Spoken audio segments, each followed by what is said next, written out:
مثله فآمن واستكبرتم إن الله لا يهدي القوم الظالمين.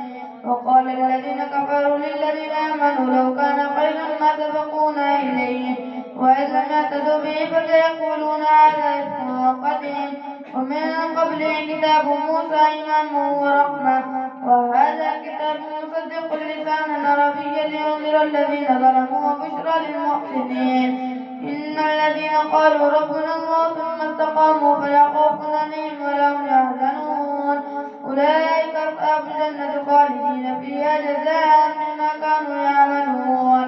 ووصينا الإنسان بوالديه إحسانا حملته أمه كرها ووضعته كرها وحمله وفصاله 30 شهرا حتى إذا بلغ أشده وبلغ 40 سنة قال رب أوزعني أن أشكر نعمتك التي أنعمت علي وعلى والدي وأن أعمل صالحا ترضاه واصلح لي في ذريتي إني تبت إليك وإني من المسلمين.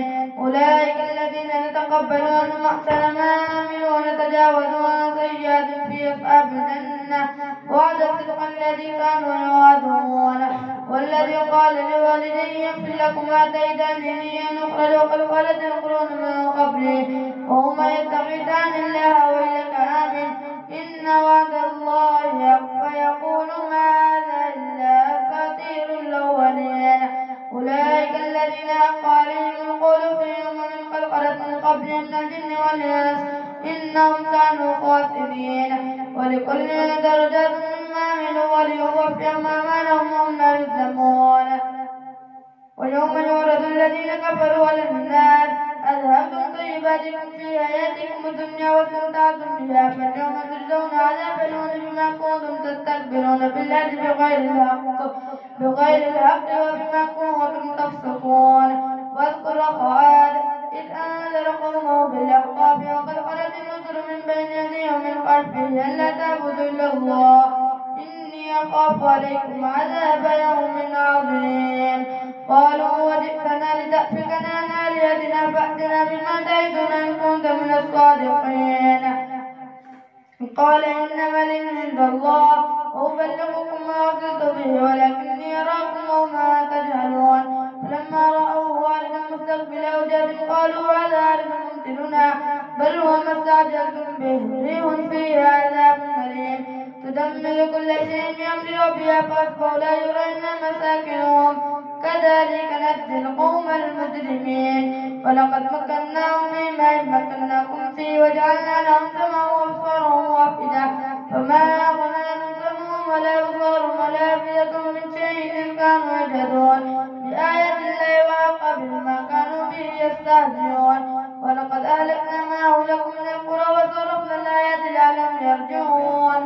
فلولا نصرهم الذين اتخذوا من دون الله قربانا آلهة فضلوا عنهم وذلك إفكهم ما كانوا يفترون. وإذ صرفنا إليك نفرا من الجن يستمعون القرآن فلما حضروه قالوا أنصتوا فلما قضي ولوا إلى قوم منذرين قالوا يا قومنا إنا سمعنا كتابا أنزل من بعد موسى مصدقا لما بين يديه يهدي إلى الحق وإلى طريق مستقيم. يا قومنا أجيبوا داعي الله وآمنوا به يغفر لكم من ذنوبكم ويجركم من عذاب أليم. ومن لا يجب داعي الله فليس بمعجز في الأرض وليس له من دونه أولياء أولئك في ضلال مبين. أولم يروا أن الله الذي خلق السماوات والأرض ولم يعي بخلقهن بقادر على أن يحيي الموتى بلى إنه على كل شيء شهيد. ويوم يعرض الذين كفروا على النار أليس هذا بالحق قالوا بلى وربنا قال فذوقوا العذاب بما كنتم تكفرون.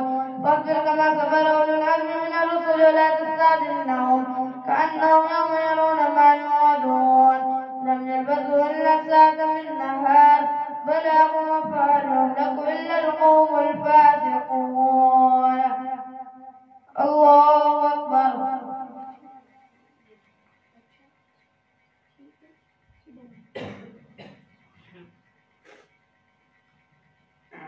سمع الله